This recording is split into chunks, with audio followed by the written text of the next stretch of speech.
Hey Liam, how you doing today? Good. How are you? All right.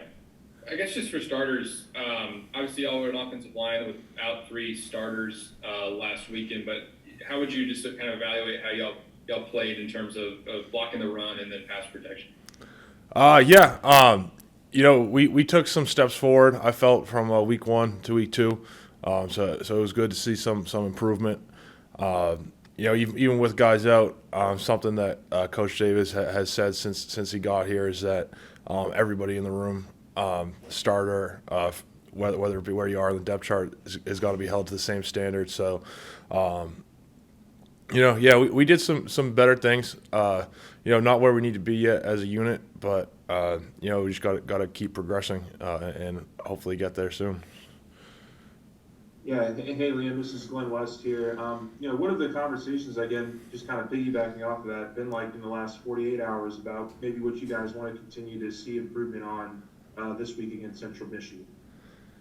Yeah, we gotta just keep improving. We did a little bit better job this week trying to get a run game going. We did some better things there. But we got to get a little bit better. Responding to movement and stuff in the run game, and just being able to adapt to that type of stuff. So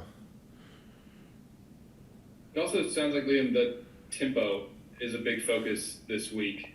I guess first, how would you characterize how much y'all are trying to move faster between plays and get to the line and get plays off quickly? yeah, that is definitely that has been a clear point of emphasis from the coaches to us this week. We've been trying to work that the last few weeks, but really it seems like it's a priority this week. So it's good. On the field yesterday, we were going fast, trying to get up on the ball, get set, and run plays. So What what kind of goes into that for y'all then? Because when an offense is rolling, it's probably really easy to go fast because you're just gaining positive play, positive play, positive play. If you maybe have like a negative play, you kind of have to reset. Like, can you keep going fast if you're not clicking the way you want to, or is it something you just have to make happen? yeah, I mean it's just something that we got to practice. Obviously when you're going fast, you're not the plays that are getting called aren't necessarily uh, based on the defense's look that they're given.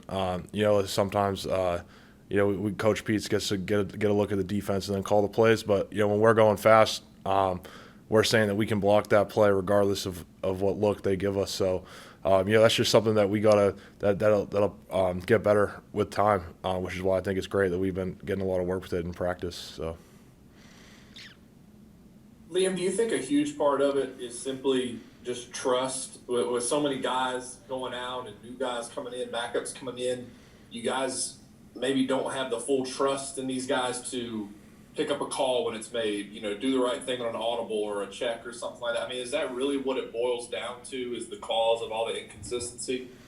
I don't know if I would say that. Like I said earlier, something that Coach Davis has stressed to us is everyone's held to the same standard. Once someone gets in the game, even if they're not a quote unquote like day one starter for fall camp, like they're held to the same standard. So that can't be an excuse or a reason for any struggles that we might have had. So. Hey, Liam, can you talk about the play of Jack Besh? And there's been a Gronk reference here and there as well. How do you describe the way he plays and the way he stepped in right away? Yeah, he's awesome. I mean, he's one of those guys that he has a work ethic that you can't really teach. Work ethic, toughness, just that type of mojo to him. He's awesome. I love having him as a teammate. You mentioned Gronk. I'm a Patriots guy from up north, so he reminds me honestly of Julian Edelman a little bit with his size. So, it's awesome to see him getting on the field and making plays. Hey Liam, Bruno here from 24/7 Sports. What do y'all know about Central Michigan and how y'all preparing for their front and what they do defensively in the box? Yeah, they're a good team. They played Missouri really well a couple weeks ago. Uh, based on what I've seen on film so far, they run pretty base four down looks. Not nothing too crazy. with blitzes and whatnot. But that's with blitzes and movement is something that we haven't done a great job with to start the year. So we're always expecting to see some of that. But it's going to be a challenge. We got to take the next step as an offensive line and as a team, which is what something Coach O has been telling us, is just every week trying to take the next step to be the best team that we can possibly be. And hey, Liam, just one more for me.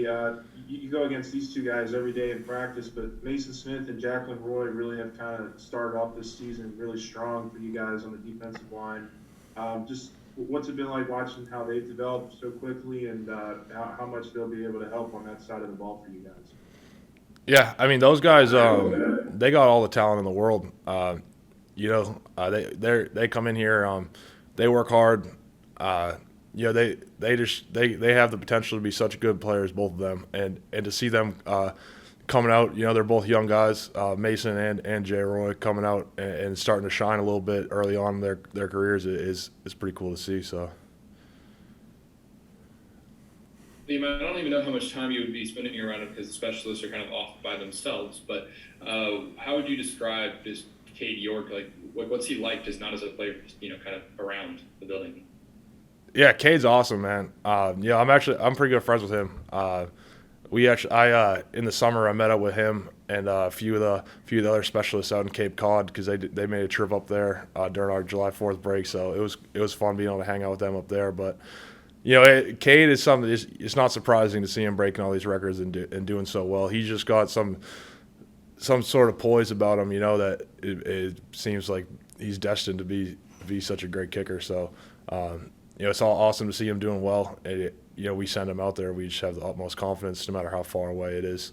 Regardless of the weather, like last year with the fog and whatnot. So he's a great weapon to have for our team. Maybe it was in practice or something. What's the longest field goal you've ever seen him make? I've seen him hit 60 before. I've never really seen him try from further back, though. I've personally never seen him kick and come up short. So. Thanks, Liam. Yep, thank you. Thank you. Hey, Kayshon, how you doing today? Good. Wanted to start by asking about tempo and offensive tempo. Ed said it's something that y'all are kind of focusing on this week, trying to get to run plays faster. But to make that, kind of what goes into making that happen, though? Because if you're not clicking on offense, is it kind of hard to get into that rhythm and move to the ball fast?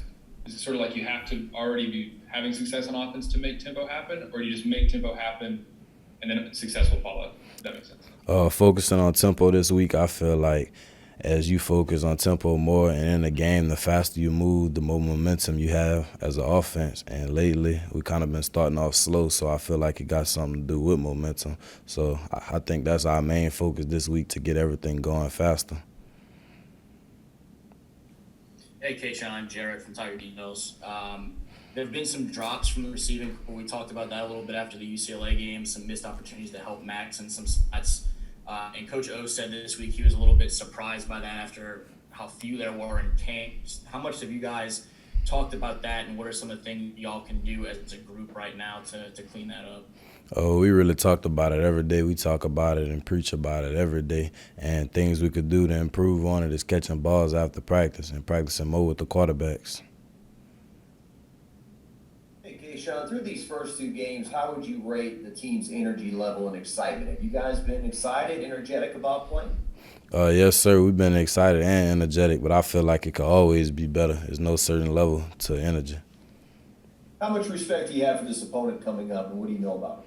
I got a lot of respect for all my opponents. I don't downplay nobody, and just because they're not SEC or none of that, is respect your opponents, because I feel like UCLA, we kind of didn't respect our opponents, and we got it handed to us. So that's a lesson to learn from.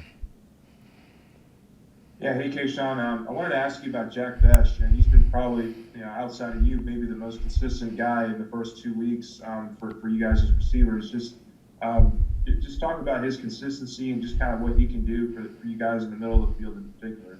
I like what he do for us as a receiving core too, because he help us wide receivers, tight ends, and he able to move and catch the ball. So it kind of help us, and there's not too much pressure on us throughout the whole game.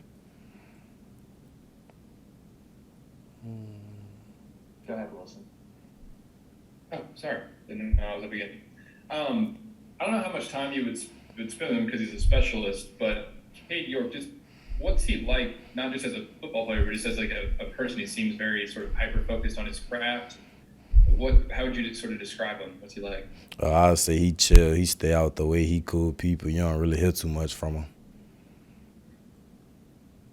What is it like to have somebody like that, though, a kicker? I mean, Max said after the game, like, you get past the 50, you're probably going to score.